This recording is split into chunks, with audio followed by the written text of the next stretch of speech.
이 자리에 섰습니다. 하나님의 생명의 말씀이 전하는 자에게도 듣는 자에게도 잘 전파될 수 있도록 축복하여 주시옵시고, 이 말씀을 붙잡고 살아갈 때 교회에서뿐만 아니라 세상 가운데에서도, 직장 가운데에서도, 삶의 자리 가운데에서도 믿음으로 승리할 수 있는 우리들 모두가 될 수 있도록 축복하여 주시옵소서. 하나님, 정말 빗길을 뚫고 온 아름다운 성도들을 축복하여 주셔서 말씀이 이해가 되게 도와주시옵시며, 하나님, 이 말씀을 붙잡고 살아갈 때 하나님께서 능력 가운데 행하셔서 심판받는 자가 아니라 축복받는 거룩한 백성들 될 수 있도록 인도하여 주시옵소서. 감사를 드립니다. 예수님의 귀하신 이름으로 기도드렸습니다. 아멘. 옆 사람과 함께 인사했으면 좋겠는데, 오늘은 정말 잘 오셨습니다, 이렇게 인사했으면 좋겠습니다. 네.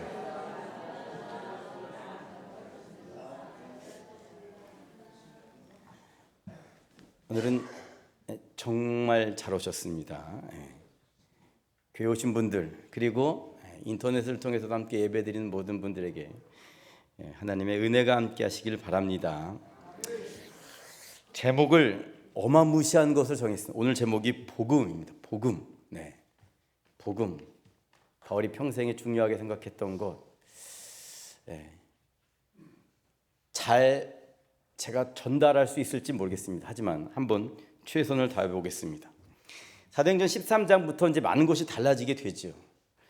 사도행전 12장까지는 선교의 초점이 누구에게 이르렀냐? 유대인들에게만 이르렀습니다. 그러니까 성령님께서 오셔가지고 제자들이 누구에게 복음을 전하는 것을 핵심으로 삼았느냐? 유대인들에게만 복음을 전하는 것을 핵심으로 삼았습니다. 그래서 중심이 되었던 교회가 예루살렘 교회였다고요. 왜? 유대인들에게 복음을 전하는 것이었으니까. 그리고 자주 등장했던 사람이 유대인의 사도였던 베드로였습니다. 베드로가 계속해서 자주 등장했었습니다. 근데 13장부터는 선교의 초점이 유대인에서 사마리아를 지나 이제 어디로 옮겨집니까? 이방인에게로 옮겨지게 됩니다. 이방인에게 옮겨짐과 동시에 복음의 중심이 예루살렘 교회가 아니라 어디죠? 안디옥 교회가 되는 것이고요. 이방인에게 복음을 전하기 때문에 베드로는 이제 본문에서 사라지고 누가 자주 등장하느냐? 사도 바울이 자주 등장하게 된다라는 겁니다. 왜? 우리가 지난 시간에 배웠잖아요. 갈라디아에서 예루살렘에 모였을 때 어떤 회의가 있었습니까? 베드로와 요한과 야고보는 유대인의 사도로, 바나바와 사울은 어디의 사도로? 이방인의 사도로 결정졌잖아요, 예루살렘 교회에서. 그래서 이제부터 사도행전 12장을 지나고 13장부터는 복음이 이방인에게 전파되었고요, 그 중심으로 안디옥 교회가, 그리고 우리가 잘 아는 사도 바울이 등장하기 시작했다라는 겁니다. 13장 보겠습니다. 13장 2절입니다. 2절. 13장, 사도행전 13장 2절 함께 읽어보겠습니다. 시작. 주를 섬겨 금식할 때에 성령이 이르시되 내가 불러 시키는 일을 위하여 바나바와 사울을 따로 세우라 하시니. 아멘. 이제 이방인의 사역을 보내시기 위해서 성령님께서 두 사람을 선택하셨는데 누굴 선택하셨냐? 바나바와 사울을 선택하셨다라는 겁니다. 이 두 사람이 전도 여행을 떠나는데요, 두 사람만 떠나는 것이 아니고요, 누구를 데리고 가냐? 마가라고 하는 요한을 데리고 갑니다. 그게 어디에 나오느냐? 사도행전 13장 4절과 5절에 나오는데요, 제가 한번 읽어보겠습니다. 두 사람이 성령의 보내심을 받아 실루기아에 내려가 거기서 배를 타고 구브로에 가서 살라미에 이르러 하나님의 말씀을 유대인의 여러 회당에 전할세 뭐라고요? 요한을 수행원으로 두었더라. 아멘. 두 사람만 간 것이 아니고 누굴 데리고 갔습니까? 요한을 데리고 왔다라는 겁니다. 이 요한은 어디에서 탁 튀어나온 사람일까요? 요한은 이 바나바와 사울이 예루살렘을 방문했을 때 데리고 왔던 사람입니다. 사도행전 12장 25절입니다. 함께 읽어보겠습니다. 시작. 바나바와 사울이 부조한 일을 마치고 마가라는 요한을 데리고 예루살렘에서 돌아오니라. 아멘. 무슨 일인지 아시겠죠? 바나바와 사울이 구제금을 가지고 예루살렘을 도와주러 갔다가 돌아올 때 이 두 사람이 돌아온 것이 아니고 한 명을 더 데리고 돌아오는데 마가라고 하는 요한을 데리고 왔다라는 겁니다. 마가라고 하는 요한 누군지 잘 아실 겁니다. 마가라고 하는 요한은 마가복음의 저자입니다. 마가는 로마식 이름이고요, 요한은 유대식 이름입니다. 마가 따로 요한 따로 있는 게 아니고요, 마가라고 하는 요한, 마가복음의 저자 마가를 데리고 왔다라는 겁니다. 그러니까 전도 여행을 떠나는데 요한을 수행원으로 데리고 왔다는 것은 바나바와 사울과 마가가 함께 제1차 전도 여행을 떠났다라는 겁니다. 이들이 살라미 항구에서 내려서 그곳에 있는 유대인들에게 일단 복음을 전했고요, 그 다음엔 구브로 섬을 가로질러 가서, 쉽게 얘기하면 부산에 내려서 복음을 전했다고 한다면 쭉 국토를 횡단해서 목포까지 와서 복음을 전하게 되는데, 그 구브로 섬을 지나서 도착했던 도시가 어디냐? 바보라고 하는 도시입니다. 하필 도시 이름이 바보입니다. 바보에서 유대인의 마술사라고 하는 바 예수가 사람들을 현혹하고 있었는데요, 이 사람이, 이 바 예수라고 하는 사람이 복음을 전할 때마다 방해를 놓았습니다. 사도행전 13장 8절에 나옵니다. 사도행전 13장 8절 함께 읽어보겠습니다. 시작. 이 마술사 엘루마는 이 이름을 번역하면 마술사라. 그들을 대적하여 총독으로 믿지 못하게 힘쓰니. 아멘. 바 예수는요, 서기오 바울이라고 하는 총독이 뭐라고요? 예수를 믿지 못하도록 방해했다라는 겁니다. 사울이 그리고 바나바가 열심히 총독에게 복음을 전하는데 자꾸 방해하니까 가만히 있을 수 없잖아요. 그래서 하나님의 이름으로 심판을 하죠. 사도행전 13장 10절 11절 말씀입니다. 사도행전 13장 10절 11절 제가 한번 읽어보겠습니다. 이르되 모든 거짓과 악행이 가득한 자요, 마귀의 자식이요, 모든 의의 원수요, 주의 바른 길을 굽게 하기를 그치지 아니하겠느냐. 보라, 이제 주의 손이 내 위에 있으니 내가 맹인이 되어 얼마 동안 해를 보지 못하리라 하니 즉시 안개와 어둠이 그를 덮어 인도할 사람을 두루 구하는지라. 아멘. 복음을 방해하니까 사울이 명령하죠. 너 얼마 동안 하나님의 심판을 받아 앞을 보지 못하게 될 거야 라고 이야기했고요, 사울이 이야기했던 것처럼 이 바 예수라고 하는 사람이 얼마 동안 앞을 보지 못하게 되었다라는 겁니다. 중요한 게 뭘까요? 서기오 바울이라고 하는 총독이 가까이서 보게 되잖아요. 지금까지는 바 예수라고 하는 마술사의 영향을 받고 살았는데 갑자기 어디서 사울이라고 하는 사람, 바나바라고 하는 사람이 등장하더니 막 복음을 전하다가 바 예수라고 하는 사람이 방해하니까 그를 하나님의 이름으로 심판하는데, 그 사람이 이야기한 대로, 사울이 이야기한 대로 이 바 예수라고 하는 사람이 앞을 보지 못하게 된 것을 총독이 옆에서 봤다니까요. 보니까 어떻게 됩니까? 지금까지 나를 지배해왔던 바 예수는 거짓말쟁이고 누가 진짜구나? 사울이 진짜구나. 그래서 이 서기오 바울이라고 하는 총독이 사울과 바나바가 전하는 복음을 듣고 예수를 믿게 되었다라는 겁니다. 근데 예수를 믿는 것만으로 끝이지 않고요, 이 사람이요, 이 사울과 바나바에게 한 가지 부탁을 해요. 뭘 부탁하냐? 내 친척들이 어디에 살고 있냐? 비시디아 안디옥이라고 하는 곳에 살고 있습니다. 제발 나에게 복음을 전해줬던 것처럼 내 친척들도 예수 믿게끔 비시디아 안디옥에 가서 복음을 전해주십시오. 내가 믿은 예수, 내 친척도 믿었으면 좋겠습니다. 그렇게 부탁을 합니다. 부탁을 듣고 어떻게 합니까? 부탁을 들었을까? 복음 전해달라고 하는데 더욱이 전도여행 떠났잖아요. 그래가지고 사울과 바나바가 오케이, 알겠습니다. 내가 당신이 이야기한 것처럼 여기를 떠나 당신이 친척이 있는 비시디아 안디옥으로 가서 복음을 전하겠습니다. 약속을 하고 떠나게 되지요. 문제는 이 바보라고 하는 섬에서 비시디아 안디옥으로 가는 길이요, 쉽지 않았습니다. 일단 바다를 건너야 됐고요. 바다를 건넌 후에는 험한 산을 넘어야만 했습니다. 쉽게 말해서 가는 길이 쉽지 않았다라는 것이죠. 사도행전 13장 13절입니다.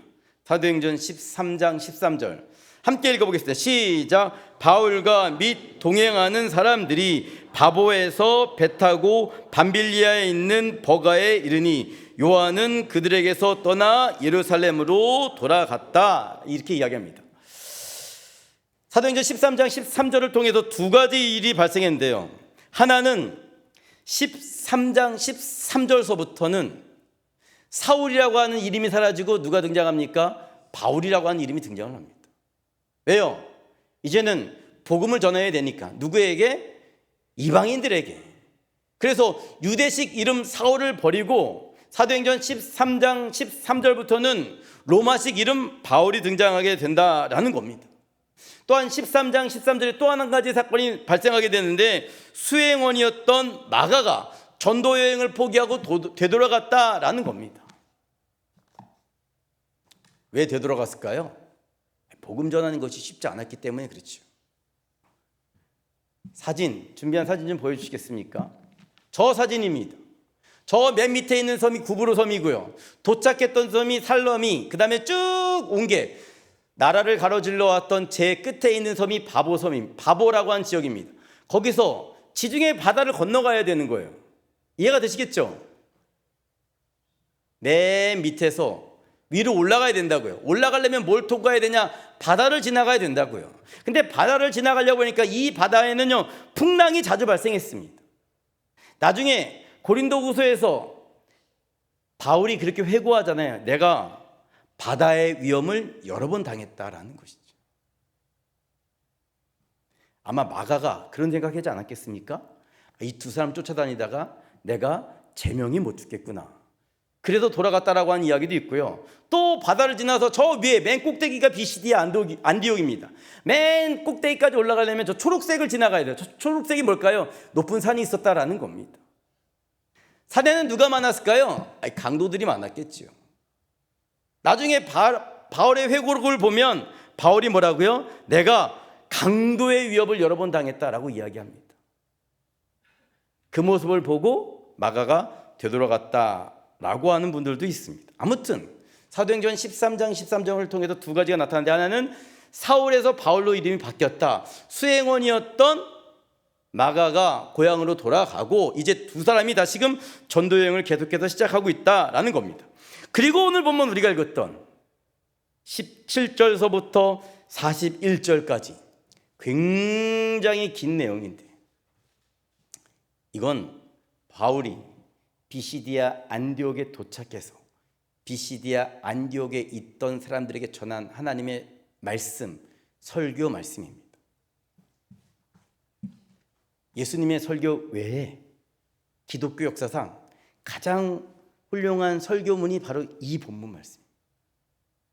긴데요, 뭔 얘기인지 모르겠잖아요.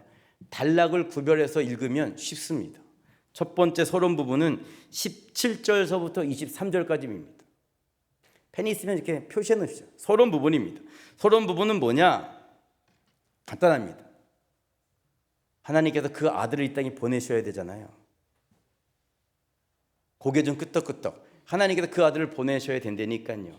그 아들이 신학에 왔는데 하나님께서 그 아들을 보내시기 위해서 구약 시대에 어떤 일을 행하셨는가, 이게 서론입니다. 그러면 24절서부터 39절까지가 본문의 말씀입니다. 본문의 말씀은 간단하죠. 예수님께서 이 땅에 오셔서 한 일이 뭐냐? 예수님께서 이 땅에 오셔서 한 일이 뭡니까? 십자가에서 죽으시고 부활하셨던 일이잖아요. 마지막 결론 부분 40절 41절 말씀인데요, 너희가 이 하나님의 아들을 믿든지 말든지 결단해라 라는 겁니다. 이해가 되시겠죠? 서론 부분이 있고 본론 부분이 있고 결론 부분이 있습니다. 서론 부분부터 한번 보겠습니다. 17절서부터 19절 제가 한번 읽어가면서 보겠습니다. 이 이스라엘 백성의 하나님이 우리 조상들을 택하시고 애굽 땅에서 나그네 된 그 백성을 높여 큰 권능으로 인도하여 내사 광야에서 약 40년간 그들의 소행을 참으시고 가나안 땅 7족속을 멸하사 그 땅을 기업으로 주시기까지 약 450년간이라. 아멘. 사울이 예수 믿어 이렇게 얘기하지 않고 구약의 역사를 이야기하는데 이 세 줄에 창세기, 출애굽기, 레위기, 민수기, 신명기의 말씀이 다 들어가 있습니다. 뜻은 하나님께서 우리를 택하시고 선택하시고 약속의 땅까지 인도해 주셨다라는 겁니다. 그리고 20절서부터 23절입니다. 그 후에 선지자 사무엘 때까지 사사를 주셨더니, 여긴 어디 말씀일까요? 사사기 말씀이지요. 그 후에 그들이 왕을 구하거늘 하나님이 베냐민 집파 사람 기스의 아들 사울을 40년간 주셨다가 패하시고 다윗을 왕으로 세우시고 증언하여 이르시되, 함께 읽어보세요. 시작. 내가 이새의 아들 다윗을 만나니 내 마음에 맞는 사람이라 내 뜻을 다 이루리라 하시더니 하나님이 약속하신 대로 이 사람의 후손에서 이스라엘 위하여 구주를 세우시니 곧 예수라. 아멘. 이게 바울이 전한 구약의 전부입니다. 바울이 전했던 구약의 역사는 간단하죠. 하나님께서 아브라함을 믿음의 조상으로 선택하셨다라는 겁니다. 왜 하나님이 아브라함을 믿음의 조상으로 선택하셨을까요? 예수님께서 아브라함의 후손으로 온다는 것을 알려주시기 위해서 그렇다는 겁니다. 하나님께서 이스라엘 백성들을 애굽에서 나오게 하십니다. 어느 날 나오게 하시죠? 유월절에 나오게 하시잖아요. 유월절에. 왜 하나님께서 이스라엘 백성들을 유월절날 출애굽시켜 주셨을까요? 유월절에 어린 양의 피를 통해서 너희가 구원받을 수 있음을 알려주시기 위해서 그렇습니다. 하나님께서 이스라엘 백성들을 애굽에서 나와 어디로 인도하십니까? 가나안 땅으로 인도하시죠. 왜 가나안 땅으로 인도하십니까? 하나님의 백성들이 하나님과 살 때에 가장 풍족하고 행복하다는 것을 알려주시기 위해서 그렇다라는 겁니다. 바울은 구약의 역사를 가져다가 예수님이 이 땅에 오시기 위해서 하나님께서 구약에 어떤 일들을 행하셨는지를 잘 알려주셨다고요.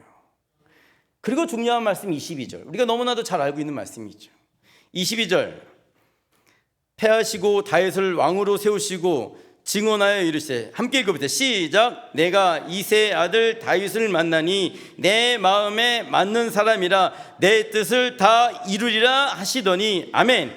하나님께서 사울을 패하시고 왕으로 세운 사람이 누굽니까? 다윗입니다. 다윗은 어떤 사람이었습니까? 하나님의 마음에 맞는 사람. 그래서 하나님께서 뭐라고요? 다윗을 통해서 내 뜻을 다 이루겠다 말씀하십니다. 말씀만 떼어놓고 보면, 요 말씀만 떼어놓고 보면 하나님께서 다윗을 축복해 주셨구나, 하나님께서 다윗을 사랑하셔서 그의 모든 것을 다 이루어 주셨구나, 이렇게 생각할 수가 있습니다. 그런데 아닙니다. 하나님께서 잘 보십시오. 다윗의 뜻을 이루어 주겠다 약속하지 않으셨습니다. 하나님께서 뭐라고 말씀하셨습니까? 다윗을 통해 내 뜻을 이루겠다라고 말씀하셨어요. 내 뜻, 하나님의 뜻을 이루겠다라는 겁니다. 그러면 다윗을 통해서 이루고자 하시는 하나님의 뜻은 뭘까요? 다윗을 통해서 이루고자 하시는 하나님의 뜻은 주인공인 예수님을 빛나게 하는 겁니다. 제가 어렸을 때요, 좋아했던 가수가 있었습니다. 그룹 송골매라고. 어쩌다 마주친 그대 모습에 내 마음이 사로잡아 버렸네. 그런데 제가 어렸을 때 제일 유명했던 가수가 누구냐? 조용필 씨입니다. 조용필 노래를 모르겠네요. 어쨌든 제가 좋아했던 이 송골매는요, 누구 때문에 항상 대상을 받지 못했냐? 조용필 씨 때문에 대상을 받지 못했어요. 사람들이 다 조용필 씨만 좋아하니까. 그리고 희한하게도 조용필 씨는 맨 마지막에 나오더라고요. 왜 맨 마지막에 나올까요? 주인공이니까. 요즘 영화제나 또 연말에 상을 줄 때 보십시오. 대상 처음부터 대상부터 주지 않잖아요. 처음에 뭐부터 줍니까? 쓸데없는 뭐 친인상, 뭐 그냥 조연상 이런 것부터 줍니다. 점점 지나가야 맨 마지막에 뭘 주죠? 대상을 준다고요. 주인공은 항상 맨 마지막에 등장합니다. 성경도 마찬가지입니다. 바울이 지금 비시디아 안디옥에 있는 사람들에게 누굴 소개하고 싶었습니까? 다윗을 소개하고 싶었던 게 아니에요. 예수님을 소개하고 싶었어요. 예수님 이전에 다윗이 나왔다는 것은 무슨 것을 의미합니까? 다윗은 메시아가 아니라는 거예요. 다윗은 주인공이 아니라는 이야기입니다. 그래서 21절의 핵심에 다윗은 내 마음에 맞는 사람이다. 핵심은 다윗을 통해서 하나님께서 하나님의 뜻을 이루시겠다라고 하는 것은 다윗의 꿈을 이루어 주시겠다는 뜻이 아니라 하나님의 다윗을 통한 뜻은 그가 점점 쇠약해져 가도록 만드시겠다라는 겁니다. 왜? 주인공이 빛나야 되니까.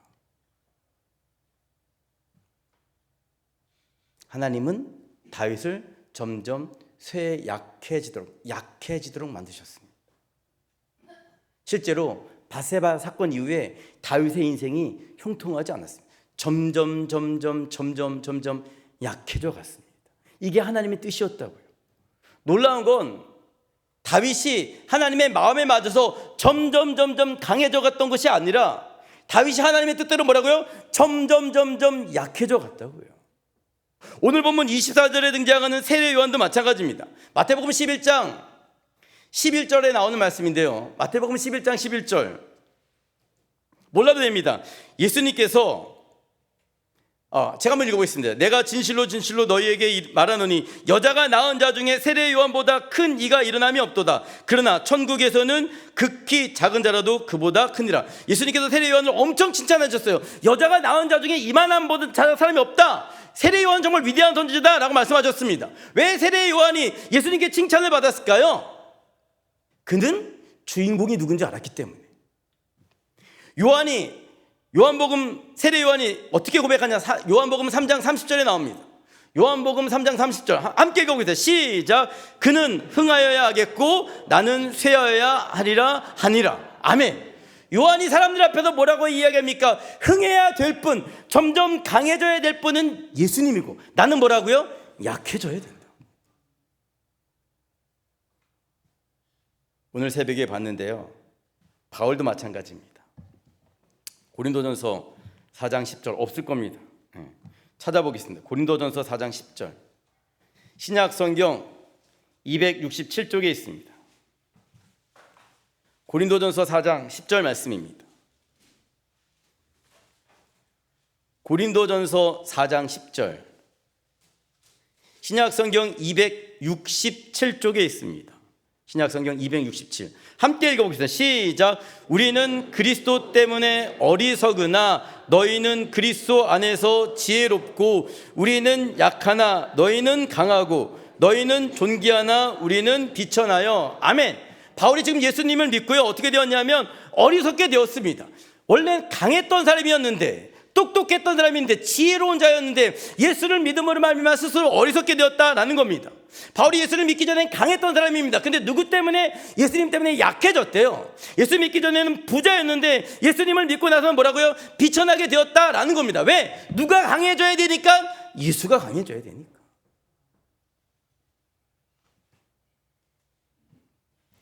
우리들도 마찬가지입니다. 누가 하나님의 마음에 맞는 사람인가? 내가 점점 강해져 가는 사람 천만에요.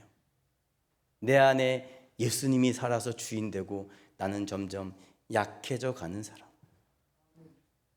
그런 사람이 하나님 마음에 합당한 사람입니다.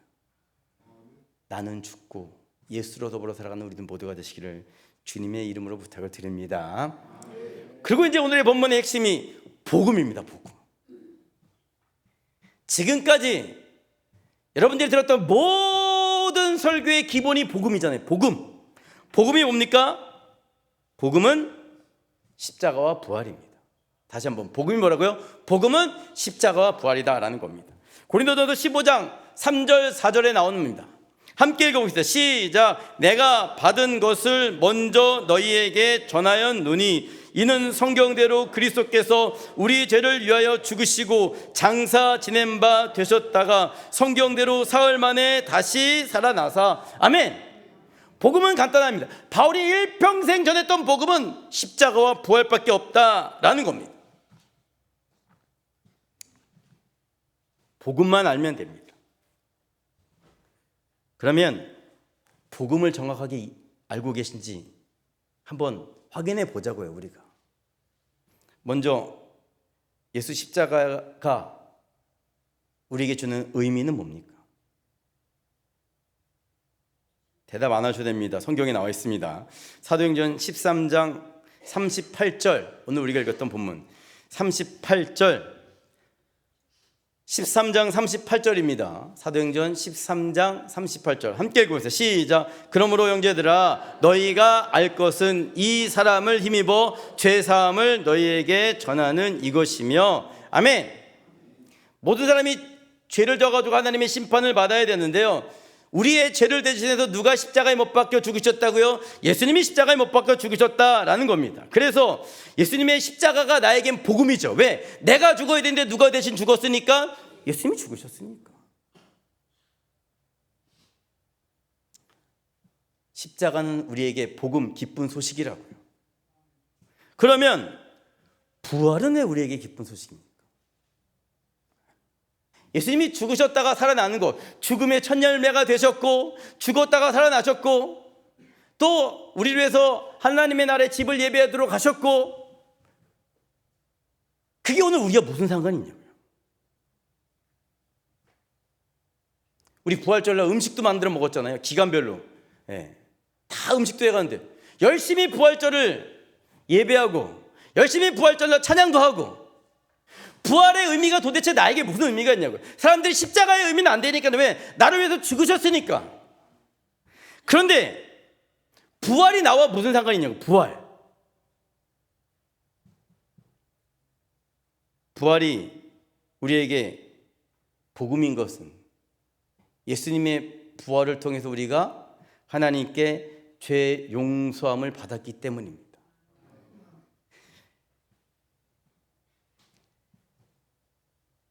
제가 잘 이해시켜 드리도록 하겠습니다. 1년에 다 한 번 구약시대는 속죄일이 있었습니다. 대속죄일. 7월 11일, 유대력으로 7월 10일. 이날이 되면 대제사장이 염소를 잡은 피를 가지고 가서 지성소에 들어가서 언약궤에 뿌렸습니다. 근데 대제사장이요, 지성소에 들어갈 때, 1년에 한 번 들어가는 그 지성소에 들어갈 때 그냥 들어가지 않고 줄을 몸에 메고 들어갔어요. 들어보셨죠? 줄을 메고 들어가요. 왜? 거기서 하나님의 심판을 받고 죽으면 대제사장만 들어가야 되는데 대제사장이 죽었으니까 끌어내야 되잖아요. 일반 사람들은 못 들어가니까.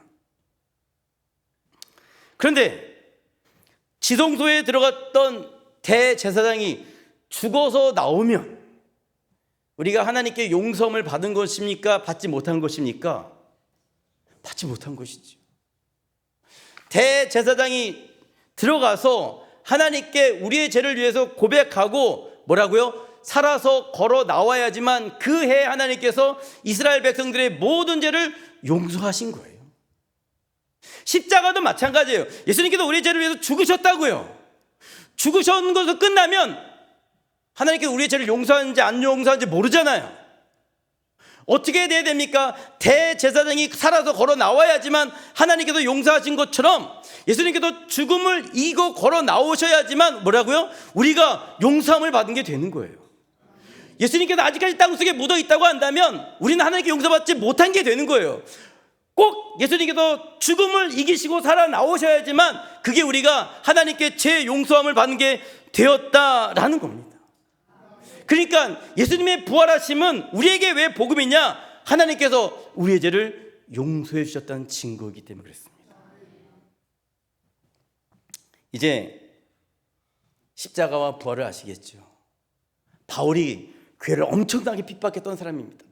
바울이 왜 교회를 핍박했는지 한번 생각해 보시죠. 왜 핍박했습니까? 나무에 매달려 죽은 자를 사람들이 믿으니까.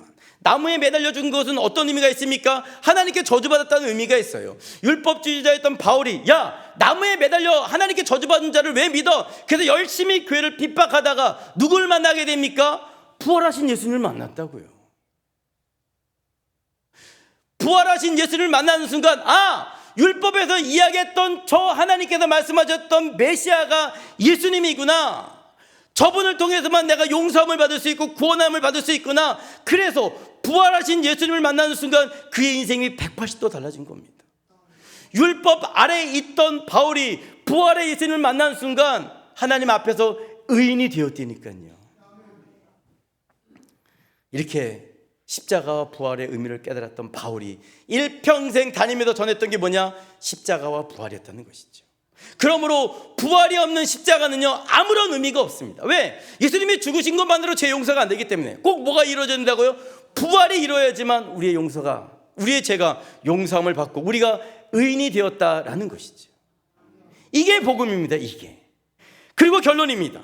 40절 41절 제가 한번 읽어보겠습니다. 그런즉 너희는 선지자들을 통하여 말씀하신 것이 너희에게 미칠까 삼가라 일렀을 때 보라 멸시하는 사람들아 너희는 놀라고 멸망하라. 내가 너희 때를 당하여 한 일을 행할 것이니 사람이 너희에게 일러줄지라도 도무지 믿지 못할 일이라 하였느니라 하니라. 아멘. 바울이여 예언된 말씀이 너희에게 일어나지 않도록 조심하라 라고 이야기했습니다. 예언된 말씀이 뭡니까? 하나님이 보내신 자를 믿지 않으면 멸망할 거야 라는 겁니다. 너희들 예수 안 믿어? 멸망할 거야. 예언된 말씀입니다. 너희들 예수 안 믿어? 망할 거야. 망할 뿐만 아니라 지옥에 갈 거야. 그러니 믿든지 말든지 오늘 결단하라는 겁니다. 사랑하는 여러분 마찬가지입니다. 결단하십시오. 예수님을 모시고 살든지 나는 점점 쇠약해져서 예수님을 주인으로 모시고 살 건지 결단하십시오. 믿는 자는 멸망하지 않게 될 줄로 믿습니다. 성경이 분명히 이야기하고 있습니다. 결단하라고요. 결단하라. 오늘 우리는 예수 십자가와 부활을 믿고 나는 점점 쇠약해져 가고 하나님의 뜻대로 내 안에 예수님께서 살아하셔 정말 예수님을 잘 믿는 거룩한 하나님의 백성들이 되시기를 주님의 이름으로 부탁을 드립니다.